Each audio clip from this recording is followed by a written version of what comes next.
자, 빠니보틀의 술장고를 부탁해입니다. 박수. 네. 저기 사무실에 술 전문 리뷰 유튜버 술익는집, 저기 얼굴 없는 유튜버죠. 아주 개꿀 빨고 계시는 얼굴 공개 안 하고 하는 유튜브만큼 또 꿀이 없는데 나와 계십니다. 네, 안녕하세요. 반갑습니다. 네, 술익는집입니다. 네네. 그 제가 해외 나갈 때마다 한국에서 구하기 쉽지 않을 것 같은 술들을 항상 사오는 편이에요. 지금 그래서 집에 외국 술들이 좀 있는데 저 일단은 사오는데 모르는 게 많습니다. 그래서 그런 거를 조금 저보다는 지식이 훨씬 많으신 술익는집님한테 이거 뭔지 좀 여쭤보려고 오신 김에 술장고를 부탁해 미니 시리즈를 한번 열어봤습니다. 그래서 지금 오른쪽에 제가 그 TV 밑에 그 선반이라 그러나?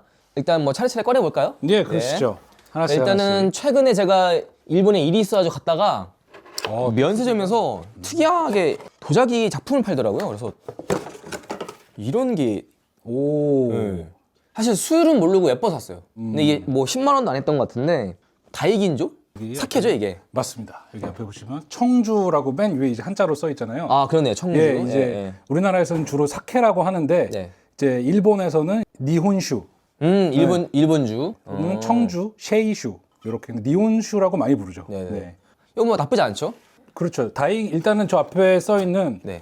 요 대음양 이게 이제 다이긴조. 그러니까 쌀을 많이 깎았다는 거예요. 쉽게 얘기해서. 아. 쌀에 보통 겉면에 단백질이나 지방질이 좀 있거든요. 네네. 근데 일본 사람들이 추구하는 술의 스타일은 그 단백질이나 지방이 들어가면 술에서 약간 간장 맛 비슷한 우리가 감칠맛이라고 하는 맛들이 좀 많이 나요. 간장 맛이라고 하면은 그 중국 술에 보통은 예. 황주 이런 거예요. 예, 근데 예. 일본 사람들은 그런 걸 싫어하기 때문에 그거를 다 깎아냅니다. 그 쌀 안에 있는 네. 전분만 최대한 활용하려고 해요. 그 쌀을 깎는 정도에 따라서 긴조, 네. 다이긴조 이렇게 하는데 다이긴조가 가장 많이 깎는 거예요. 그래서 거의 쌀의 50% 이상을 깎습니다. 그렇기 때문에 비싸죠. 그러면 깎으면 남은 그 50% 어디 가요? 버리는 거죠 다. 남은 50% 가지고 술을 만드는. 그래서 양은 줄지만 향은 극대화시키는. 그래서 비쌀 수밖에 없는. 네, 그게 이제 다이긴조다. 그러니까 많이 버리니까 당연히 원가가 많이 들어가니까 그렇죠, 비싼 그렇죠. 거구나. 그렇죠, 알겠습니다. 그렇죠, 요거 또 궁금한데 제가 얼마 전에 마카오 갔다 와서 호텔에서 그 포르투갈 뭐였더라 무슨 30주년 기념? 이제 중국 반환되기 전에 약간 기념주로 만든 것 같아요 호텔에서. 근데 요거는 그 연꽃잎으로 만든 술이라고 제가 들었는데 희화주 써져 있는데 혹시 이거에 대해서 정보가 있을까요? 이 중국은 읽을 때 허화지우 이렇게 허화지우. 제가 성조까지는 모르겠는데 네. 말씀하신 대로 연꽃이 있는 거 봐서는 연꽃으로 만든 술인 것 같고 네. 53도 되면 이제 이거는 고량주일 것 같은데 쉽게 얘기하면 중국 백주인데 아. 저도 처음 보는 브랜드긴 합니다. 한번 열어서 볼 수 있을까요? 예, 물론이죠. 물론이죠. 잠깐. 근데 이게 이렇게 열면 중국 술은요. 이게 열면 네. 이걸 완전히 다 개판을 만들어야 돼. 쉽게 얘기해서. 왜냐면 그래요? 패키지를 열었다가 다른 가짜 술을 채워놓고 유통할 수 있기 때문에 패키지 뜯는 게 정말 힘들어요. 그러니까 봉인이구나. 실이구나. 네, 실. 그렇죠. 아. 그러니까 열었다 닫았다 쉽게 할 수 있는 개념이 아니고 완전 아작을 내야 돼. 근데 다행히 뒤에 잠깐 보니까 이 제품 정보가 있습니다. 아 그래요? 네. 일단은 장양형 백주라고 써여 있어요. 그 간장향 비슷한 굉장히 그 진한 형태고 귀주성에서 만드는 거네요. 그 뭐 귀주 모태 뭐 있지 않나? 예. 그 마오타이가 이제 귀주성 안에 있는 마오타이 마을인데. 마오타이도 있거든요 지금. 예. 뭐 진짜인지 아닌지 모르겠지만 아마 진짜일 거예요. 면세점에서 샀기 때문에. 예. 그래서 이런 마오타이가 여기 보시면 귀주라고 쓰여져 있는데. 귀주 모태주죠? 예, 귀주 모태주인데 얘도 똑같이 보시면 귀주라고 그 성에서 만든 거고, 그리고 중국 술을 보실 때는 여기에 그 품명이 있습니다. GB/T 267602011 이렇게 돼 있는데 요거는 이제 그냥 구글에 검색해 보시면 대충 나와요. 사실 이거 술을 모르는 사람들은 이걸 봐도 뭐를 검색해야 되는지도 모르고 뭐 아무것도 모르는데 역시 그 는집님은 다시네요. 예. 수릭님이 나을까요? 는집님이 나을까요? 는집이 나지 않아요?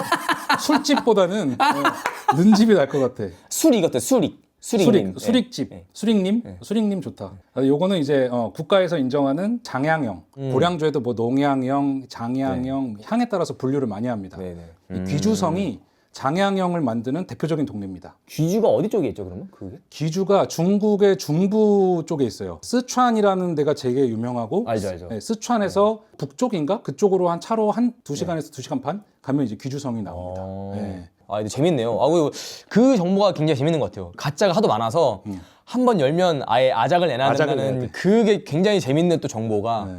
네, 아무튼 중국술 나온 김에 또 여기 하나 더 있는데 좋죠. 요거는 얘인가 뭐 살 때 서비스로 주더라고요. 아, 정말요? 이게 좋은 건가요? 천지람은 좋은 술입니다. 양화대곡이라고 하는 굉장히 유명한 백주가 있어요. 거기서 만든 그 상위 레벨, 굉장히 높은 하이엔드급의 약간 뭐 천지람, 몽지람, 해지람 네. 막 이렇게 있는데 네. 시진핑 주석이 그 몽지람이라는 술을 좋아합니다. 아하. 왜냐 맛 때문인 것도 있지만 네. 정치적인 이유도 조금 있어요. 중국몽 막 그러잖아요. 아하. 그 몽지람의 그 예. 몽자가 그 꿀몽자예요. 아. 네, 그래서 그 어떤 예. 그 중국몽을 예. 좀 뭐 이루자 뭐 이런 예. 느낌으로 아마 좋아하신다고 제가 들었습니다. 저도. 네, 빠니보틀은 예, 그 꿈과는 관련없다는 거. 그거는 뭐 전혀 관련. 하여튼 이거는 그 중국에서도 이름난 명주 중에 속한다. 네, 천지람도. 이렇게 좀 뭐랄까 소분해서 나오는 게 있나 봐요. 중국은 굉장히 패키징이 다양하고 네. 작게 나오고 그리고 중국이 이 술꾼들한테 여행하기 좋은 이유가 네. 그 술집에서 이런 콜키지가 다 무료예요. 어? 그 음식집에 그냥 백주 이런 거 하나 들고 가서 먹을게요 이러면 잔이랑 다 세팅해 줍니다. 공짜로요? 네, 공짜로. 돈을 안 받아요. 오, 특이하네요. 그래서 제가 중국인한테 물어봤는데 왜 그러냐 했더니 네. 그냥 자기네 집에 와서 이런 술을 먹어주는 것만으로도 그러니까 자기 집에 와주는 것만으로도 감사하고 그리고 워낙에 가짜가 많을 수 있기 때문에 오히려 그게 낫다. 오히려 너네가 그냥 가져와라. 종류도 너무 많고 백주가 뭘 갖다 놔야 될지 모르고 사람마다 취향이 다 다르고 그러니까 나는 모르겠으니까 네가 알아서 가져와서 먹어라. 우리는 음식을 대겠다. 근데 하긴 생각해보니까 내가 만약에 음식점을 하는데 사람들이 여기 음식이 너무 맛있어가지고 여기는 술 한잔 하면서 내가 먹어야겠다 싶어서 가져오는 술 괜찮을 것 같아요. 그러니까 술집 하는 데가 아니면은 괜찮다. 잘 들었습니다. 일단 네. 중국 술은 이 정도고요. 요거 하나 갈까요? 이거는 아락 혹시 예, 압니다. 저도 아락은 대충 봤어요. 그러니까 스리랑카, 인도네시아, 말레이시아 이쪽에서 특이한 풀을 뭘 해가지고 만드는 술인데 요거는 그래서 이제 발리 가서 샀던 아락인 것 같은데 맞나? 그건 발리 이제, 맞네요. 예, 발리 맞을 겁니다. 네네. 아락에 들어가는 게 아니스. 아니스. 네, 아니스라는 그 약간 향신료 계열의 풀이 있어요. 그걸 많이 써요. 증류주죠. 증류주입니다. 그거랑 또 뭘 넣어서? 보통 이제 쌀 같은 곡물. 얘네들이 쌀이 국물이랑? 많으니까 우리나라처럼 뭐 막걸리나 청주 비슷하게 이제 발효를 시켜가지고 네. 이제 그런 향신료를 넣고 네. 증류를 하는데 이 아락이라는 이름 자체가 굉장히 재밌는 게 네. 아락은 인도네시아 뭐 말씀하신 동남아 이쪽에서도 아락이라고 하지만 중동에서도 아락이라고 해요. 스펠링이 조금 다를 뿐. 근데 그게 발원지가 중동이에요. 그 아락이라는 말이 땀 이런 뜻이에요. 증류할 때 알기로. 증류할 때 땀처럼 송글송글 맺히듯이. 떨어지니까. 제가 알기로는 이제 그런 의미고 네. 그래서 걔네들이 아락이라고 불렀는데 네. 또 재미난 건 원나라 시대 때 그 네. 몽골 사람들이 이제 중동을 정벌하잖아요. 네. 거기서 증류 기술을 배워왔다는 게 그 술을 배우는 사람들 사이에서는 정설처럼 이제 받아들여지고 있어요. 타고 넘어왔구나. 네, 증류 기술이 이제 거기서 온 거죠. 예. 그래서 우리나라 문헌을 보면 아락을 한자로 음차해가지고 네. 아라길 이렇게 이제 쓴 거예요. 그러니까 아라길? 예를 들어 중국 애들은 코카콜라를 네. 영어로 안 쓰고 코 발음이 있는 한자를 쓰고 맞아. 카 그런 발음이 식으로. 있는 한자를 쓰고 이런 식으로 음차를 하는 거예요. 월드 오브 크래프트도 그런 식으로 바꿨거든요. 음만 따오는 거야. 예. 그러니까 몽골 애들이 아무튼. 아락을 한자로 아라길 또는 뭐 아라고 뭐 이런 비슷한 음으로 쓴 거예요. 그게 이제 한자로 그대로 우리나라 고려에 와서 그 증류주를 아라길, 우리나라 옛날 아락. 증류주가 이름이 아락일이었어요? 예, 아라길, 아락 뭐 이런 식으로도 사용한 기록이 있어요. 오. 그래서 개경에 뭐 아라길이 유명하다, 네. 뭐 이런 기록도 있고. 그래서 느린마을 막걸리를 만드는 네. 배상면주가 네. 거기서 아락이라는 술도 나옵니다. 실제로 소주. 네. 재밌다. 이 친구는 되게 저렴했어요, 굉장히. 음. 약간 서민분들을 위한 술 같았는데 그래서 마트에서 사온 건데 도수는 플러스 마이너스 35도는 약간 뭐죠 이게? 이게 이제 그런 거죠. 제조할 때 정확하게 맞춰야 되는데 네. 이게 이제 왔다 갔다 할 수 있다 약간 이런 느낌인데 사실은 우리나라도 네. 막걸리가 6도면 플러스 마이너스 0.5도에서 1도 정도는 인정을 좀 해줍니다. 그 정도의 오차는 원래 있어요? 예, 이 발효주라는 게 정확히 도수를 맞추기 딱 힘들어요. 증류주는 비교적 쉬워요. 근데 발효주는 이제 갈수록 발효가 되니까 알코올 도수가 유통됨에 따라서 올라갈 수도 있고 내려갈 수도 있고 아마 그런 오차를 좀 이야기한 게 아닐까. 그래도 신뢰도가 있는 게 정직하게 플러스 마이너스 어디까지인지는 모르겠지만 오차가 아무튼 조금 뭐 그 정도다 35도 왔다 갔다 한다 이런 거겠죠. 네. 아 그리고 요거는 제가 궁금해서 산 건데 미국에 갔을 때 보드카가 이 띠또 보드카가 이거 한국에서도 구할 수 있는 거긴 한데 이게 왜 유명한 거예요? 미국에서? 왜 이 띠또가 유명한지까지는 모르겠는데 텍사스에서 굉장히 많았어요. 근데 실제로 미국이 굉장히 보드카를 많이 소비하는 국가기도 해요. 칵테일도 많이 먹고. 근데 보드카는 원래 러시아 거 아니에요?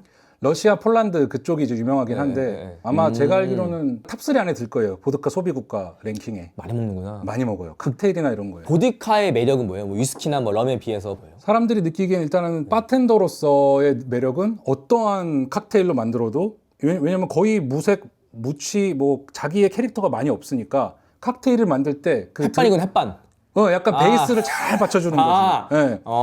그래서 뭐 이렇게 저렇게 활용해도 굉장히 활용도가 높고 또 저렴하고. 이건 뭐 장단점이라 아니라 약간 특색이 있네요 정말. 그냥 뭐가 돼도 자기가 베이스가 돼서 다른 술들이 섞여가지고 새로운 거 만들어낼 수 있는 그런 포텐셜이 있다는 그런 술이구나 보드카가. 실제로 미국이 1970년대 경제 위기가 왔을 때 오일 쇼크 오고 막 이랬을 때 그 전까지는 위스키를 많이 마셨어요. 네. 경기가 팍 죽어버리니까 위스키 비싸니까. 보드카가 확 뜬 거예요 그때. 보드카는 왜 싼 거예요 그러면? 일단은 위스키처럼 숙성이 들어가지 않고 그다음에 위스키는 반드시 메가라는 재료를 활용해야 되는데 예.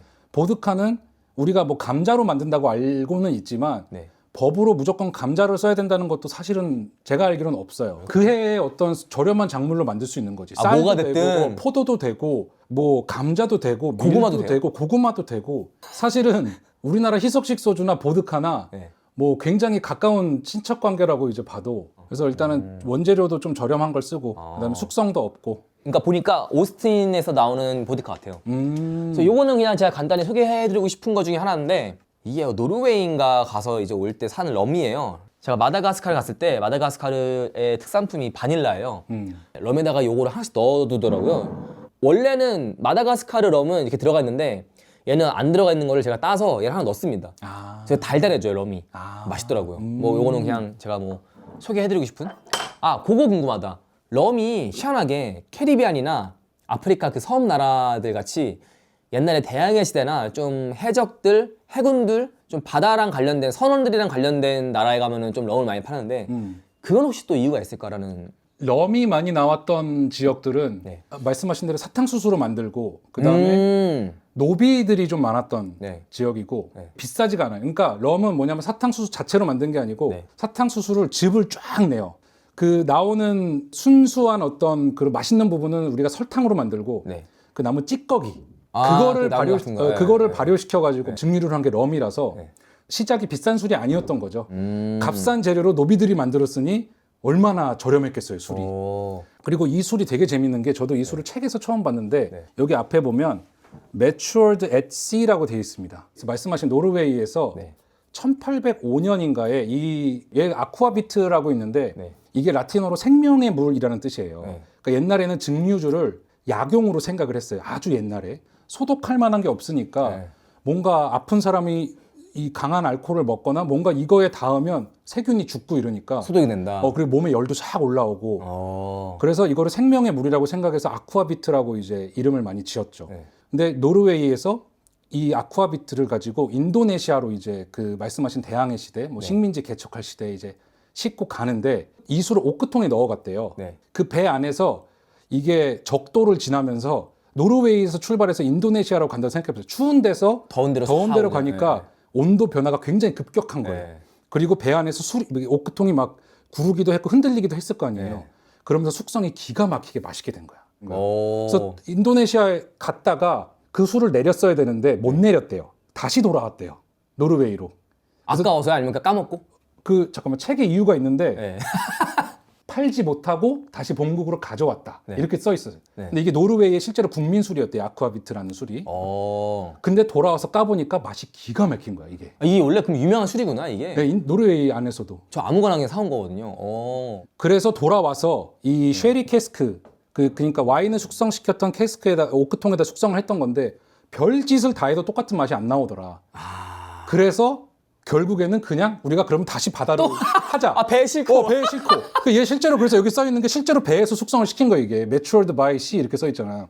진짜요? 실제로 배에서 숙성을 시킨 거야. 뭔 짓을 해도 그 맛이 안 나오니까 그러면 어떻게 똑같은 걸 해야지. 배에다 싣고 4개월간 항해를 한대요. 실제로. 지금도요? 실제로. 지금도. What? 그래서 여기 써 있어.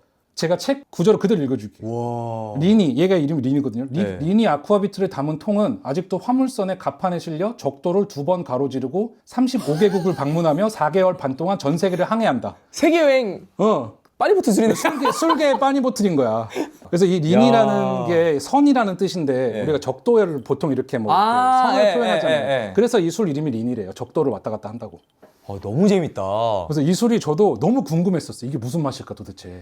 제가 사실은 사진을 미리 이렇게 보내드렸는데 술을 못 드시는구나. 차갖고 오셔가지고. 차갖고 와서. 다음에 그러면 이거를 같이 한번 까볼까요? 좋죠. 근데 이거 본인의 술 맛을 느낄 수가 없는 게 제가 바닐라 넣어버려가지고. 괜찮아요. 저는 이게 그렇게 살 때 비싸진 않았어요. 뭐 한 4, 5만 원 했던 것 같은데 그게 아깝네. 넣지 말걸. 저는 빠니님이 그 사진을 보내주셨을 때 이거를 보고 네. 와 이거 얘기하면 너무 재밌겠다. 왜냐면 책에서 얼마 전에 봤던 건데 마침 딱 가지고 계신 거야. 그래가지고 제가 보여드리고 공부를 하신 게 아니라 아다리가 맞은 거예요? 아다리가 맞은 거예요. 제가 책에서 보고 너무 궁금해서 따로 이제 저장을 해놨던 술인데 마침 있어서 이거 얘기하면 되겠다 싶어가지고. 이 스토리텔링이 미쳤어요.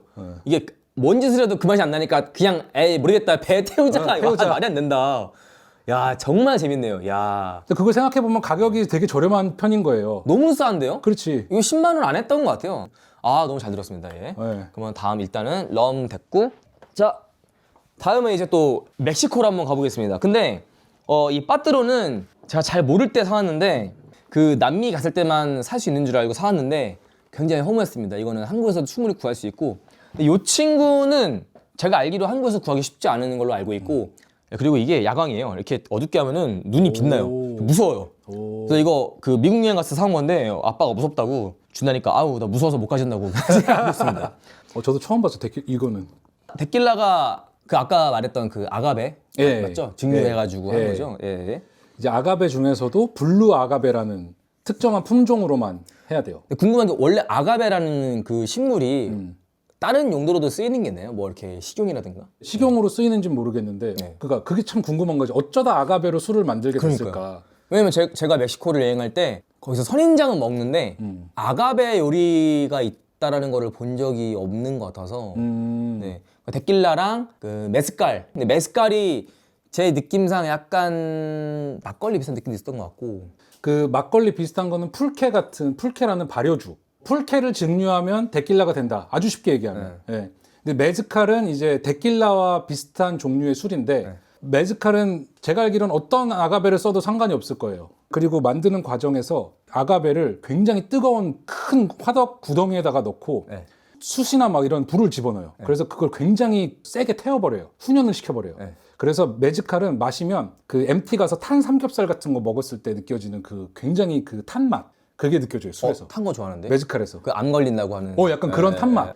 그다음에 데킬라도 여기 보시면은 앞에 엑스트라 아녜호, 뭐 아녜호 이렇게 여기 써 있네요. 그리고 100% 아가베 아줄이 블루잖아요. 블루라는 그건데 써져 있네요. 아무것도 안 한 게 블랑코.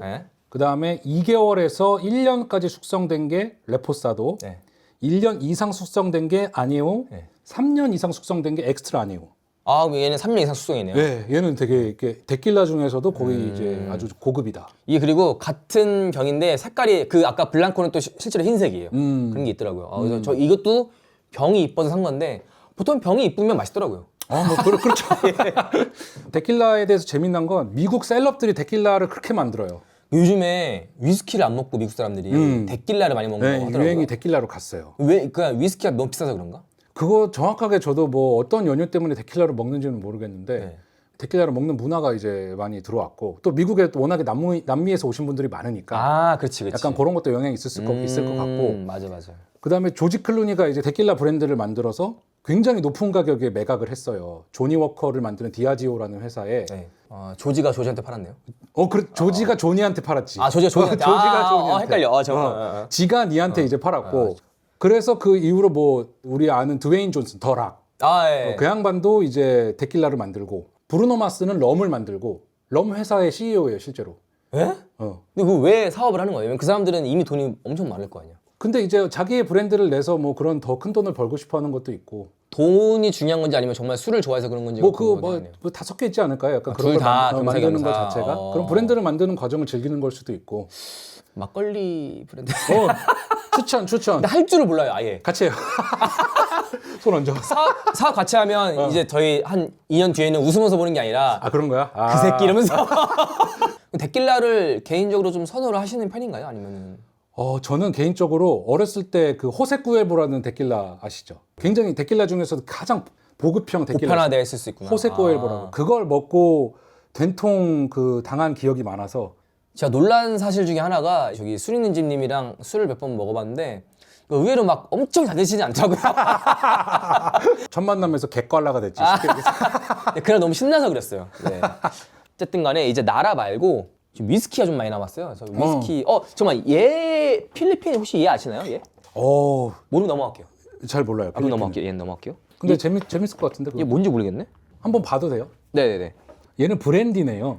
브랜디가 뭐죠? 브랜디가 이제 포도로 와인을 만들어서 그걸 증류한 술. 증류해서 오크통에 숙성시킨 술. 포도로 와인을 만든 다음에 네. 그걸 이제 끓여가지고 굉장히 높은 도수의 증류주를 받아낸 다음에 그거를 오크통에 숙성을 시키는 거예요. 술로 술을 만든 거네요? 그 막걸리나 위스키나 다 똑같은 거죠. 그러니까 쉽게 얘기해서 맥주를 만들어서 그거를 증류를 시키면 이제 높은 알코올 도수의 그 똑똑똑 그 아락이 똑똑똑 나오는 거예요. 그걸 오크통에 숙성시키면 이제 위스키. 아까 우리가 본 데킬라는 블루 아가베라는 거를 사실은 우리가 생긴 게 선인장 같이 생기긴 했는데 아스파라거스과예요. 그래서 그 이렇게 줄기를 자르고 밑둥이 있어요. 그거를 쫙 압착을 시키면 즙이 확 나와요.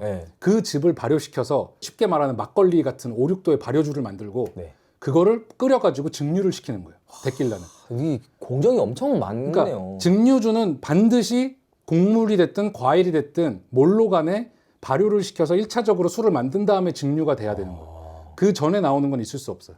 그래서 얘는 포도를 이용해서 와인을 만들고 그거를 갖다가 이제 브랜디를 만든 거예요. 그리고 여기 보면 이제 저도 이 술에 대해서는 정확히 모르지만 이 솔레라라는 게 있는데 그 오크통을 세모난 형태로 이렇게 쌓아요. 오크통을. 세모나나 이렇게 역삼각형인가 세모난 같은 게 쌓아가지고 연도에 따라서 술을 이렇게 하나씩 내려요. 오크통으로. 1년 지나면 밑으로 내리고 1년 지나면 밑으로 내리고 1년 지나면 밑으로 내리고 짬밥 가듯이. 짬밥 가듯이 짬을 채우는 거예요. 그래서 맨 밑에 있는 오크통이 이제 짬수가 많을 거 아니에요. 그거를 가지고 이제 파는 거예요. 거기서 일부 꺼내가지고. 아니 모른다고 하시면서 너무 잘하시는데요? 요 솔레라만 알고 이 술에 대해서는 잘 모르겠어요. 이 정도만 해도 충분히 이게 또 모르고 마시는 술이랑 알고 먹는 술이랑 다르잖아요. 근데 이제 필리핀에서는 제일 보편적으로 많이 선물로 사가는 술이 이거라고 하더라고요. 그래서 이걸 사왔는데 이게 저는 위스키인 줄 알았는데 이게 브랜디였구나. 근데 브랜디도 굉장히 고급 술입니다. 알겠습니다. 제가 또 깜빡하고 있었는데 좀 특이한 게 하나가 있었어요. 두 개. 요게 터키에서 사온 라키시라고 돼 있는. 아라키시인데 제가 제 기억에는 그리스랑 터키에서 좀 먹는 그런 술로 기억을 하는데 제가 알기로는 이 술이 터키의 국민 술이라고 알고 있어요. 그리고 제가 알기로도 저도 이걸 한 번도 마셔보진 않았는데 어디서 영상을 본 것 같은데 여기다가 물을 살짝 타면 이게 탁하게 변한대요. 술 색이. 오, 특이한데? 그래서 물을 타는데요? 그래서 뭐 우유 같다, 사자의 우유라 그랬나? 하여튼 독하니까. 네네네. 뭐 그런 식의 명칭이 있고 보니까 뭐 포도를 가지고 역시나 증류한 증류주 같습니다. 얘도. 근데 제가 보기에는 이 위에 게 브랜드고 이 라키시가 예를 들어 우리나라로 치면 뭐 장수 막걸리 약간 이런 느낌으로. 포도를 굉장히 많이 쓰네요, 술에. 많이 쓰죠. 포도라는 작물 자체가. 쉬운가 봐요. 굉장히 흔하기도 하고 포도라는 작물 자체가. 궁금한 게 이게 제가 산지 한 3년, 4년 되는 것 같은데 증류주는 오래 놔도 상관없죠? 전혀 상관없습니다. 직사광석만 피해서 서늘한 데 두면은 절대 안 상해요. 근데 직사광선은 피했는데 서늘하지 않으면 어떻게 되죠? 그것도 상관없어요, 사실은. 그냥 직사광선 피해서 햇빛만 피하면 되는 거예요? 햇빛만 직사광선을 피하고 그냥 적당한 데 두시면 뭐 문제 없습니다. 알겠습니다. 이것도 잘 봤고요. 그리고 또 하나 궁금한 게 제가 얼마 전에 그 곽준빈의 기사식당에서 프랑스 갔다 왔는데 깔바도스? 그쵸. 사과주가 있더라고요? 유명하죠, 깔바도스. 굉장히 좀 안 팔려가지고 구석에 먼지가 쌓여서 이렇게 묵혀있는 거를 제가 가져왔는데 왜 안 팔렸는지 모를 정도로 좀 괜찮아 보여서 고급지다. 이렇게 딱 칼바도스는 또 어떤? 칼바도스는 지역명입니다. 그 아, 프랑스 꼬냑 들어보셨죠? 네, 꼬냑은 지역명인 거 알고 있어요. 네, 그러니까 그 저 브랜디 쉽게 얘기해서 꼬냑 지역에서 만든 게 꼬냑인 거예요. 이 칼바도스는 사과, 네. 사과를 이용해서 발효시킨 다음에 네. 사과 술을 만들어요. 네. 그거를 증류해서 이게 아마 오크통에 넣었을 거예요. 네, 써 있진 않은 것 같은데. 뭐 15년 된 거는 알고 있고. 네. 근데 여기도 뭐 배럴이라고 써져 있는 것 같긴 한데. 요거는 이제 그 양조장의 이름 그래요? 샤또 두 어쨌든 칼바도스도 굉장히 유명한 술입니다. 그 칼바도스 지역에서 사과를 이용해서 만들어서 얘도 증류한 술. 중류한 거죠? 그렇죠. 굉장히 맛있어요. 얘도 한번 뜯으면은 그냥 다 마셔버리게 이게 봉인돼서 이거 깨졌네 또? 에헤이. 좀 네, 건조돼가지고. 오래돼 있는 느낌이 들더라고요. 이것들이 끝까지 안 채우고 여기를 좀 많이 비워놨네. 여기 끝까지 채웠어야 되는데 이렇게. 이거 그거 아닌가요? 천사가 가져간 거? 아, 가져간 거야. 그런 거 아닐까요? 근데 보통 세워놓으면 많이 안 가져가거든요. 아니면 오다가 샜나 봐요 여기에. 아, 그럴 수도 있겠다. 실이 좀 제대로 안 돼서. 이게 이제 코르크가 오래되면 좀 사가가지고 네. 일로 이제 좀 거꾸로 되면 술이 셀 수도 있고. 네. 자, 이게 참 그 각국에서 다양한 술을 가져오시니까 네. 제가 그 종류에 대해서만 좀 크게 설명해 드릴 수는 있는데 이 증류소가 어떤 곳인지 뭐 이 술의 맛은 어떤지 근데 너무 충분해요. 그것까지는 제가 너무 충분하고 어쨌든 저도 술을 잘 모르는 입장이기 때문에 지금 설명해 주신 것만으로도 오히려 더 깊이 들어가면 재미가 없어질 것 같아요. 어릴 수 있지. 어차피 말해도 몰라 거기가 어딘지. 네. 그래서 이제 다 거의 다 했고 뭐 이거는 그냥 보여드리는 건데 뭐 이런 것도 있습니다. 그 조초소 술. 개빡치주. 제가 만든 건 아니고. 자 그리고 이제 대망의 위스키인데 좀 꺼내볼게요 위스키를. 이거는 미국에서 그냥 병이 예뻐서 사갖고 뭐 뭔지 몰라요. 이거는 태즈메니아. 이거는 힐럭. 다 이거 물어보고 싶은 거 다 그냥. 솔레라. 이거는 제가 이제 3년 전에 태국 가서 사온 태국 위스키인데 오. 하이볼 만들 때 먹고 있는데 굉장히 그 탄맛이라고 해야 되나? 좀 맛이 특이해요. 그래서 하이볼에 넣고 있는 그거고.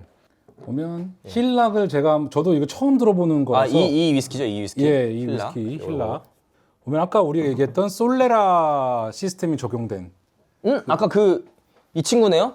또 그 오크통을 이렇게 좀 순차적으로 짬순으로 이렇게 하는 사실은 이 버번 위스키에서 솔레라 시스템을 사용한다는 것 자체 굉장히 흔하지 않은 거예요. 굉장히 재미난 그 술을 가져오셨고 그리고 뉴욕에서 만들어지는 버번 위스키인데 뉴욕에서? 네네 여기 써 있네요. 네. 버번 위스키는 주로 그 미국의 켄터키 주에서 많이 만들거든요. 맞아. 켄터키 버번. 예, 많은 버번이 이제 켄터키에서 나오는데 버번은 뭐가 좋은 거죠? 그냥 위스키에 다르게?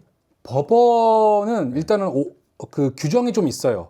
조금 까다로운데 원료 중에 51% 이상이 옥수수가 들어가야 되고 근데 이제 버번이 사귄 게 네. 보시면 그때 미국 가보셔서 알겠지만 옥수수 밭이 우리랑 규모가 다르잖아요. 제가 듣기로는 우리나라 땅만한 조금 과장해서 네. 우리나라 땅만큼은 알겠지만 도 하나 정도 면적이 되는 그런 밭도 있다고 들었어요. 그러니까 들어가면 길을 잃어버리잖아요. 정말 그래서 그 신고하거나 뭐 죽는 사람도 있다고 막. 네. 예. 그러니까 그런 광활한 대지에 나오는 옥수수가 얼마나 저렴하겠어요. 또 그 버번이 가성비가 좋아요. 그래서 그런 원료로 만들고 안 비싸구나 그러면. 그렇게. 생각보다. 그리고 얘네들은 오크통을 무조건 새 거를 써야 돼요. 새 오크통 무조건. 와인 담아뒀던 거 막 그런 거. 안 돼. 버번은 무조건 새 거를 써야 되는데 또 이 버번이 사귄 게 뭐냐면 새 거를 사서 숙성이 끝났잖아요. 네. 그럼 그 오크통을 버리냐? 그렇지 않아요. 그거를 스코틀랜드나 뭐 다른 나라에 팔아요. 그러면 스코틀랜드나 이런 데서는 그 버번을 숙성시켰던 오크통에 또 자기네들 숙성시키는 거예요. 섞이는구나. 네, 그러니까 버번 위스키 입장에서는 오크통을 거의 뭐 큰 비용을 안 들이고 쓰는 거죠. 왜냐면 만들었다가 그 만든 비용을 또 다시 이제 회수를 하니까. 회수를 하니까 자기들이 팔 때. 네. 그러니까 가격적으로 버번이 굉장히 가격이 좋고 가성비가 굉장히 좋고 찾아보니까 아니 제가 너무 놀라운 게 이거 그냥 제가 병 이뻐가지고 아무거나 그냥 주워온 건데 이거 하나 가지고 그렇게 설명이 나온다는 것 자체가 그러니까 확실히 이 술 유튜버가 그냥 하시는 게 아니구나. 이 여행 유튜버는 그냥 하거든요. 많은 게 없어요. 그냥 와 이게 전문 지식을 갖고 하시는 분들은 확실히 다르네요. 정말 놀랍습니다 오늘. 찾아보니까 미국에서 처음으로 솔레라 숙성 방식을 제조한 그 위스키래요. 그러니까 이 숙성 방식을 미국에서 처음 이제 도입했고 그래서 얘네들이 아마 가장 큰 특징은 솔레라를 썼다. 네, 요게 아마 이 위스키의 가장 큰 특징이 될 것 같습니다. 상당히 귀한 또 위스키네요. 비싸진 않았어요 얘도. 제가 보니까 굉장히 독특한 거만 썰 풀기 좋은 거 되게 많이 사오셨네. 특이해 보이는 거를 사오는 것도 몇 개 있긴 있어요. 그러니까 예를 들어 이런 태즈메니아 위스키, 그러니까 태즈메니아가 그 이제 호주에서도 한번 그러니까 비행기를 타고 넘어가야 되는 그런, 그러니까 거기에만 있는 동물들도 있고 막 그런데 거기에서만 파는 이렇게 뭐 위스키도 갖고 오고 했는데 이런 저는 솔직히 이 친구가 그렇게 좀 스토리가 나올 거라는 생각을 못했네요. 얘는 태국 위스키인데 굉장히 유명하다고 하더라고요. 향을 좀 맡아봐도 되겠습니까? 아, 예, 물론이죠. 먹던 거라서 또. 아, 요건 또 35도네요. 아, 35도예요? 네, 향 나쁘지 않은데. 약간 약한 거죠, 그러면? 그렇죠. 네. 그 미국과 스코틀랜드에서는 35도짜리면 위스키가 될 수 없습니다. 아, 그래요? 무조건 40도 이상이어야 돼. 아. 네. 39도짜리 법원입니다. 그러면 그거는 이제 사기라고 보면 되지. 아, 1도 모자라서? 네, 그런 아. 법원은 없어요. 아. 우리나라도 근데 그런 그런 규정이 없어서 네. 뭐 우리나라 옛날에 뭐 그런 어둠의 세계 그런 데서 마시던 뭐 약간 킥팅큐. 골든블루, 골든블루? 뭐 그다음에 또 모른 척하니 또 약간 단란한 데서 마시는 막 그런 게 있어. 아, 진짜 몰라. 안 가봤어요. 아니, 진짜 안 가봤어요. 그러니까 들어볼 수 있죠. 임페리얼, 뭐 골든블루. 아, 임페리얼은 들어봤죠. 네. 골든블루는 처음 들었어요. 그런 게 한 제가 알기로는 38도, 37도 약간 요 정도예요. 네. 네, 그러니까 한국형 위스키 약간. 아, 제가 왜냐면은 회사 생활을 짧게 하기도 했고 뭐 제 친구들 주변에서는 물론 본인이 원하지 않아도 막 접대 때문에 억지로 가고 있는데 저는 아예 그런 게 없어서 진짜 몰라요. 근데 오해하실까봐 저도 안 가봤습니다. 이게 왜 마치 나는 가봤는데 뭐 저도 안 가봤어요. 아, 그래요? 아, 진짜 안 가봤어, 진짜. 들은 건 다른데? 아니야. 아니야. 임페리얼이랑 그 로얄 살루트도 많이 먹지 않나? 잘 모르겠네. 조금 이제 비싼 거는 이제 로얄 살루트를 많이 먹고. 요거죠. 제가 이걸 왜 들고 나왔냐면 사실 로얄 살루트랑 블루 라벨은 굉장히 사실 어떻게 보면 흔하잖아요. 저는 그게 궁금한 거예요. 그렇게 흔한데 왜 비싼지가. 면세점에 가면 항상 있고 너무 흔하게 볼 수 있는 술들인데 왜 그래도 가격이 계속 그 정도가 유지되는지, 그리고 블루 라벨은 왜 항상 그렇게 뭐 약간 특별판, 이것도 약간 뭐 스페셜판인 것 같은데 얘는 심지어 저 몰랐는데 병만 팔아도 뭐 몇만 원 하더라고요. 이유가 그게 있나요? 일단은 어떻게 그 가격이 유지가 되느냐. 그러니까 이렇게 흔한데. 이렇게 흔한 데가 먼저 나와야 될 것 같아요. 왜 흔하냐? 네. 조니 워커를 만드는 디아지오라는 회사는 네. 제가 알기로는 시총이 우리나라 코스피로 치면 한 3, 4등 정도는 할 거예요. 그만큼 굉장히 큰 회사입니다. 엄청 크구나. 엄청나게 큰 그러니까 회사예요. 술계 뭐 펩시, 코카콜라 느낌. 그렇죠. 시가총액이 708억 달러면은 우리나라 돈으로 지금 환율로 104조. 대한민국 2024년 GDP의 4.5%에 해당되는 엄청난 규모라고 합니다. 이게 어느 정도냐면 SK 하이닉스가 126조예요. 시가총액이. 네. 근데 SK 하이닉스가 우리나라 2등입니다. 1등은 어디예요? 1등은 삼성전자. 상이고. 그러니까 이 술만 만들어서 파는 회사가 반도체를 만드는 회사와 시가총액이 거의 비등비등한 거죠. 왜 흔한지 바로 이해했습니다. 얘가 그랬기 때문에 일단은 그런 이게 로얄 살루트로 만드는 페르노리카도 뭐 얘가 로얄 살루트, 발렌타인, 네. 시바스 리갈 다 같은 회사입니다. 거기도 이제 규모가 만만치 않아요. 시바스 리갈 많이 들어봤어요. 예. 그 영화에서 단란주점 조폭들이 갈 때 시바스 리갈 많이 시켜 먹지 않나? 그리고 우리나라에서 시바스 리갈은 이제 그 박정희 대통령이 이제 즐겨 드셨다고 해서 아하. 굉장히 유명하죠. 어허, 그렇군요. 그러니까 팩트가 몰랐습니다. 그렇다는 겁니다. 예. 그래서 남산의 부장들이라는 영화를 보시면 네네. 시바스 리갈을 드시는 장면이 나오죠. 예. 그렇고 네. 그러니까 많다. 그래서 많다. 생산량이 굉장히 많고 근데 많은데 가격을 유지하는 건 그만큼 맛이 있다는 어떤 그만큼 감정이겠죠? 이제 제가 봤을 때는 일단 브랜드가 굉장히 정착이 잘 됐어요. 이미지가. 근데 이제 누군가에게 뭐 얘기했을 때 그 기업의 브랜드 이미지라는 게 약간 조금 더 높게 평가가 되잖아요. 사실. 네, 맞아. 그거는 좀 어쩔 더 수 없죠. 고급차 네, 같은 네, 느낌이 네, 나고. 네. 그러니까 약간 얘네들도 약간 그런 이미지를 잘 구축을 한 거고. 실제로 이 블루라벨 같은 경우는 이제 조니 워커 그 라인업 중에 이제 가장 최상급이고. 네네. 공식적인지 모르겠는데 밝혀진 얘기가 되는 바로는 60년 된 원액도 조금 들어갔다.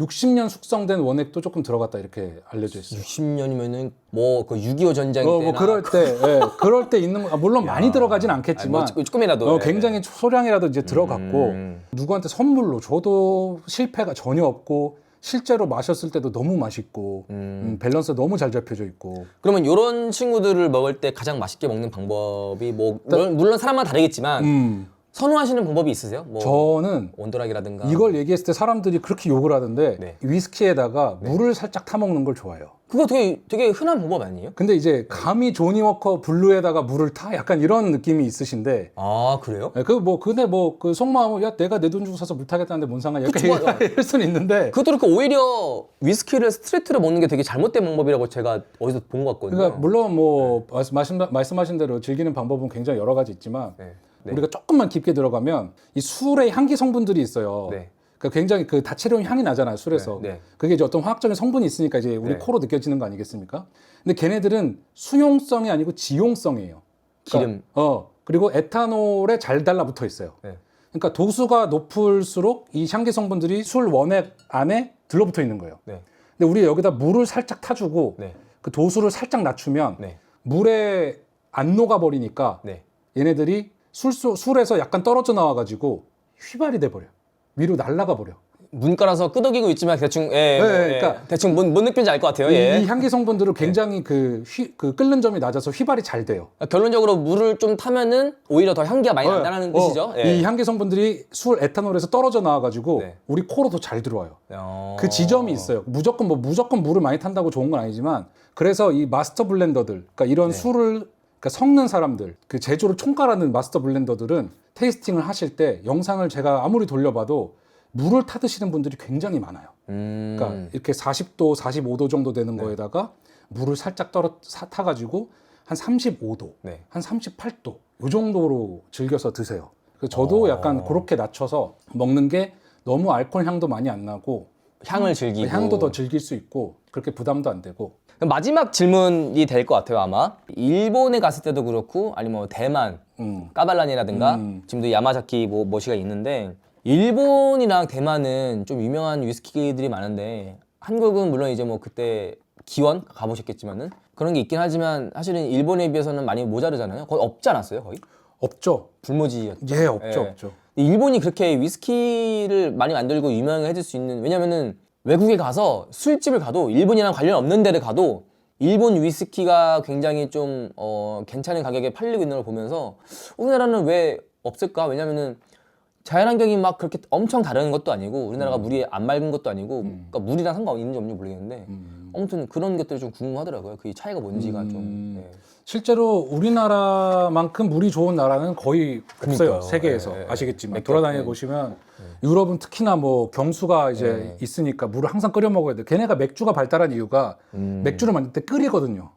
그걸 끓여요. 차랑 맥주 발달한 나라나 지역들이 이유가 그냥 물을 먹기 힘들어서 너무 냄새가 나고 그러니까 차를 끓여 먹고 그런다고 제가 들었어요. 중국도 예. 이제 차 맞아요, 문화가 맞아요. 발전한 게 이제 그런 거 있고 네. 우리나라는 이제 물을 그냥 마셔도 되는 정도의 굉장히 물 있어서 축복받은 날인데 네, 네. 그러니까 이거는 누군가 공식적으로 뭐 말하거나 뭔가 공식적인 데이터가 자료가 있는지는 저는 모르겠습니다만 추측이, 그러니까 어떻게 보면 추측이죠 네, 개인적인 편에. 네. 제가 뭐 여러 가지 책이나 뭐 자료를 그냥 봤을 때 제가 느낀 바로는 일단은 그 외국 문물을 받아들였던 출발점이 사실은 많이 다르죠. 일본 위스키는 역사가 100년이 조금 넘었어요. 이걸 만드는 산토리 위스키의 100주년 행사가 네.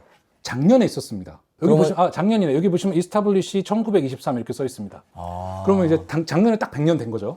근데 1923년이면 우리나라로 치면 일제 강점기네. 강점기죠. 예, 예. 얘네들은 그 전부터 네. 개화를 시작해가지고 메이지 유신이었나? 네, 뭐 예. 그런 개화를 시작해서 외국 문물을 적극적으로 이제 받아들이고 그때 당시에 이제 그 스코틀랜드에도 유학을 좀 갔습니다. 실제로 위스키를 만들기 위해서. 이제 거기서부터 일단은 출발점이 많이 다르죠. 근데 이제 조선이라는 국가는 그 술에 세금을 매기지 않았던 국가였어요. 그러니까 나라에서 관리하던 국가가 아니었어요. 왜냐면 집집마다 그 제사를 지내잖아요. 제사를 지낼 때 술이 반드시 필요하니까 네. 제사를 지내는 술에다가 세금을 매기는 것 자체가 굉장한 탄압이었던 거죠. 국민 정서랑 맞지 않는. 맞지 않는 거지. 근데 이제 우리나라의 그 주세법이 도입된 게 일제 강점기 때 이제 일제에 의해서 조선의 어떤 세금을 걷어들이기 위해서 도입이 된 거고 우리나라는 뭐 경제도 굉장히 어려웠고 6.25도 있었고. 예, 쌀로도 술을 못 만들게 했고 그쵸. 그러니까 우리나라 못 살 때 사실은 쌀 먹기도 부족한데 그렇죠. 그걸 압축시켜서 네. 술을 만든다 그러면 그때는 사실 맞지 않는 정서긴 했을 것 같아요. 그리고 사실은 진로도 원래는 쌀로 증류식 소주를 만들던 화요 같은 네. 증류식 소주를 만들던 회사였어요 원래가. 네. 근데 박정희 정권 때 쌀로 술을 못 만들게 하니까 네. 맨 처음에는 좀 저항을 했죠. 걔네들도. 박정희 정권 상대로 소송을 진행했어요. 어허. 그 굉장한 제가 봤을 때 뭐 야. 그때 당시 상황이 정확하게 모르겠지만 쉽지 않을 건데. 제 생각에는 굉장한 깡이었거든요. 아, 맞아. 그만큼 기업에 사활이 걸렸던 문제였는데 어. 결국에는 희석식 소주로 전환이 된 거예요. 음. 근데 그때 우리나라 소주는 완전히 이제 멸망의 길로 갔다. 그것이 뭐 좋던 역사의 사실이 그렇다는 거고. 그러니까 팩트가 그렇다는 거잖아요. 네, 팩트가 이게 뭐 그렇다는 맞다 틀리다 거고. 이긴 게 아니라. 네. 그리고 두 번째 결정적인 지금 와서 이유는 주세가 너무 차이가 나요. 우리나라는 이제 증류주의 72%의 이제 세금이 붙습니다. 그러니까 10,000원짜리 술을 만들면 세금이 7,200원인 거예요. 거기다가 그 주세 7,200원에 교육세 30%가 또 붙어요. 그 다음에 그걸 다 합쳐서 부가세 10%가 이제 붙는 거예요. 그러면 원가 10,000원짜리 술이 한 2만 원에서 2만 1,000원 막 이렇게 되는 거예요. 술의 원가의 세금을 매기는 방식이고 얘네들은 술의 양의 세금을 매겨요. 많이 만들면 많이 만들수록 세금이 많이 붙는 방식이에요. 그러면 도수 센 거를 조금 만들어서 비싸게 파는 게 더 유리한 건가? 유리하죠. 아. 적은 업체들은 그 생산량이 적은 업체들은. 그래요. 그래서 그러니까 이런 걸 종량세라고 하는데 네. 뭐 스코틀랜드도 그렇고 미국도 그렇고 다 종량세입니다. 놓고 보면 종량세가 세금이 더 저렴해요. 네. 실제로. 정확하게 비교를 따지려면 우리가 수치로 해야 되겠지만 예를 들어서 우리나라에서 뭐 세금이 7,000원이다. 그럼 얘네들은 뭐 거의 1,000원대 수준. 1,000원에서 2,000원대 수준. 굉장히 저렴하죠. 그러니까 가격적으로 메리트가 있으니까 좀 많이 퍼질 수 있고. 실제로 우리나라에서도 위스키 회사들이 있었어요. 1970년대, 80년대 해보겠다고 했는데 네. 다 잘 안 됐어요. 일단 너무 비쌌고. 네. 그래서 요즘에 이제 조금씩 생기고 있는 추세인데 역시나 이제 비싼 세금 때문에 좀 어렵죠. 예. 이거는 좀 먼 시일을 보던가 해야 될 것 같은데 저는 오히려 그래서 뭐 위스키는 일본을 뭐 따라잡자 이런 거 말고 이렇게 그냥 우리나라 전통주로 하는 게 어떨까 싶은 생각도 있거든요. 이런 것도 있습니다. 이거 옛날에 솔송주. 작년에 같이 영상 찍었던 분이 선물로 드리려 했다가 하나 남은 건데 이런 것도 패키지나 이런 것들이 좀 외국 분들이 좋아하게 딱 잘 돼 있어가지고 이거 광고 아니고요. 고급지다. 진짜 남은 거예요. 제가 남은 건데 좋은 게 이런 잔이 같이 있어가지고 그래서 저는 이제 목표가 뭐 언제 할지는 모르겠는데 조만간 막걸리 회사랑 하나 콜라보를 해서 제가 또 오. 도예과를 나왔잖아요. 제가 낙제생이긴 한데 요 정도의 잔을 만들 수는 있거든요. 물레를. 그래서 제가 손수 만들어서 약간 뭐 이벤트 한정으로 판다든가 그런 거를 좋다. 네, 생각을 하고 있긴 한데 좋다. 먼 미래. 네.